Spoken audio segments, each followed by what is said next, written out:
Donald Trump amerikalik siyosatchilarga nishon.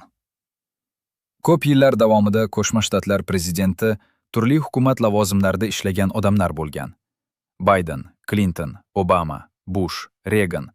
Bu shaxslar avval martaba qadamlarini bosib, asta-sekin muhimroq saylangan lavozimlarga o'tib, keyin prezident bo'lishdi. Donald Trump na gubernator, na mayor, na senator bo'lgan. U hech qanday hukumat yoki saylangan lavozimda ishlamagan. Ammo darhol prezident bo'ldi. Chunki butun hayotini hukumat lavozimlarida o'tkazgan amerikalik siyosatchilar Amerika inqirozini hal qila olmaydi. Hech kim buni hal qila olmaydi. Na respublikachilar, na demokratlar.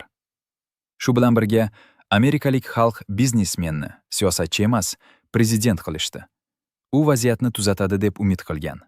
Shuning uchun Trump barcha AQSh siyosatchilariga nishon. Respublikachilar va demokratlar, hamma. Ammo Trump o'zi ham inqirozni yengib o'ta olmaydi.